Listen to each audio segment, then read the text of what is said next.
Mapagpalang araw po sa inyong lahat mga kapatid. Welcome muli sa ating Salmod Salita, ang ating social media apostolate.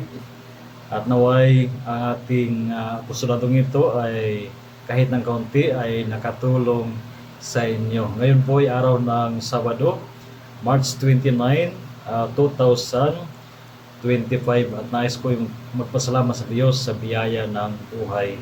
Ngayong araw ay ako ay nagdiriwang na aking kaarawan, na aking ika-47, 47 years of existence.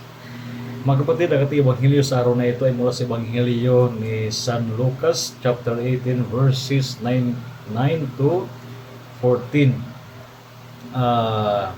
Si Jesus ay gumamit muli ng talinghaga sa ating ebanghelyo patungkol sa isang tao na pumasok sa templo. Ang una ay ito ay isang Pariseo, at nung siya'y nagdasal, sabi niya, "O Diyos, salamat at hindi ako gaya ng ibang mga tao na magnanakaw, magdaraya, nakikiapid o gaya ng kolektor ng buwis na iyan." At sa likod naman, sa pinakadulo ng upuan ng simbahan, naroon ang isang makasalanan, ang isang kolektor ng buwis, at siya ay nagdasal. Dinadagukan niya ang dibdib sa pagkasabing, "O Diyos, kawaan mo ako na isang makasalanan."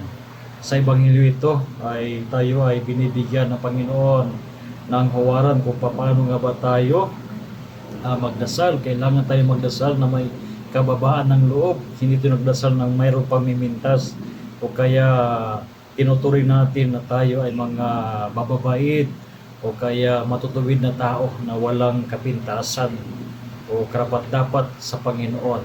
Tatapwat, tularan natin ang isang kolektor ng buwis na siya ay nagpakubaba. Napakasimple lang mga kapatid ng kanyang panalangin, "O Diyos, kawaan mo ako na isang makasalanan." Siguro ito isa sa mga mahalagang panalangin para sa atin ngayong panahon ng Kwaresma.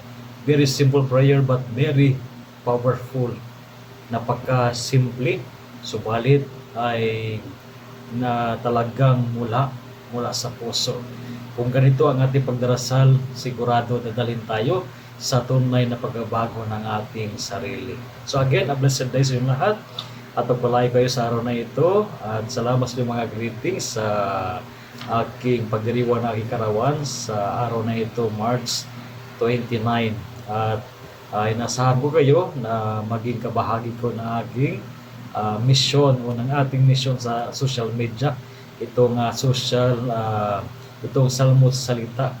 Tinihaw kayo na maging partner sa magitan naman ng simpleng pag-share, pagbabahagi ng ating video sa inyong mga friends sa larangan ng social media. At tinihaw ko rin kayo na imbitahan ninyo yung mga kaibigan na i-follow ang ating Salmod Salita. So again, a blessed day sa inyong lahat, at syempre, rest assured, my prayers for each one of you.